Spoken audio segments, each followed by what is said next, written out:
আসসালামু আলাইকুম everyone, welcome back to Ishaan's mom happiness channel. আজ বানাবো চিংড়ি মাছ দিয়ে সজনা ডাঁটার ঝোল আলু দিয়ে। তার জন্য চিংড়ি মাছগুলোকে একটু লবণ আর হলুদ মাখিয়ে ম্যারিনেট করে রাখবো ওই 10 মিনিট মতো। ততক্ষণে আমি ডাঁটা, আলু, পেঁয়াজগুলোকে কেটে নেব। সবগুলো আমার কাটা হয়ে গেছে, রান্না শুরু করে দিই। তো আমি সরিষার তেলে রান্নাটা করছি, আপনারা আপনাদের রেগুলার রান্নার তেলে করে নিতে পারবেন।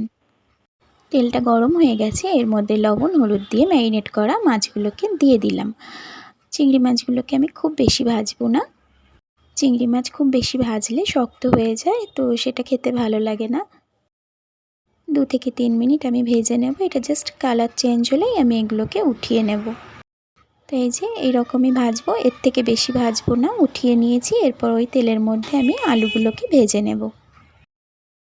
আলুগুলো ভাজা হয়ে গেছে, উঠিয়ে নিয়ে ওই তেলের মধ্যে আমি পেঁয়াজগুলো দিয়ে দেবো। যেহেতু লবণ আর হলুদ মাখিয়ে চিংড়ি মাছগুলোকে ভেজেছি, তো কড়ার গায়ে একটু মশলাটা লেগে গেছে। এতে কোনো অসুবিধা নেই, এর মধ্যে অল্প একটু পানি দিলেই মশলাগুলো উঠে আসবে নিজে থেকেই কড়া থেকে। পেঁয়াজটা হালকা একটু নাড়াচাড়া করে নিয়েই আমি পানিটা দিয়ে দিলাম, নাহলে মশলাটা পুড়ে যাবে বেশি। আর ওদিকে চিংড়ি মাছ আর আলুটা ভেজে রেখেছি, দেখিয়ে দিলাম। সব মশলাগুলো নিজে থেকেই কেমন উঠে এসেছে, দেখেছেন তো। 1 টিস্পুন আদা রসুনের পেস্ট দিয়ে দিলাম, আর দিচ্ছি লবণ আর একটু হলুদ। খুব ভালোভাবে কষিয়ে নেব। 2 থেকে 3 মিনিট আমি মশলাটা কষিয়ে নিয়ে এর মধ্যে আমি গরম পানি অ্যাড করে দেব। রান্নাতে গরম পানি অ্যাড করলে রান্নাটা তাড়াতাড়িও হয়ে যায় আর রান্নার টেস্টটা খুব ভালো হয়। আপনারা যে যেরকম গ্রেভি রাখতে চান সেই হিসাবেই পানিটাকে অ্যাড করবেন। আমি একটু ঝোল ঝোল করব আজ তরকারিটা, সেই পরিমাণেই পানিটা দিয়ে দিলাম। আর ধুয়ে রাখা সজনা ডাঁটাগুলো দিয়ে দিলাম, আর ভেজে রাখা চিংড়ি মাছ আর আলুগুলোকেও দিয়ে দিলাম।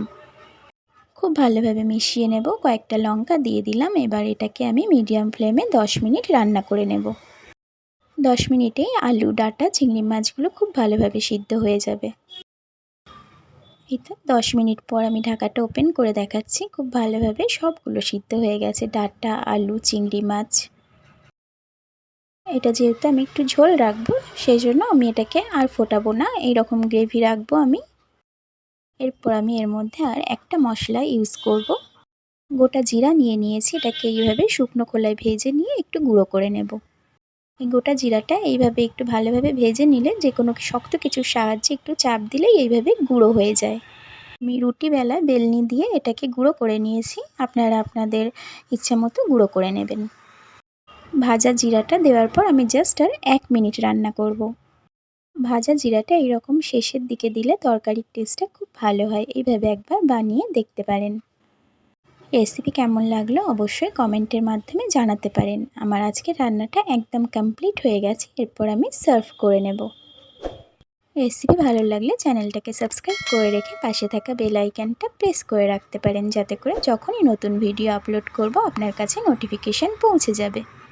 আর আপনি আপনার সময় মতো দেখে নিতে পারবেন। আর যারা অলরেডি কাজটা করে রেখেছেন তাদেরকে থ্যাংক ইউ সো মাচ।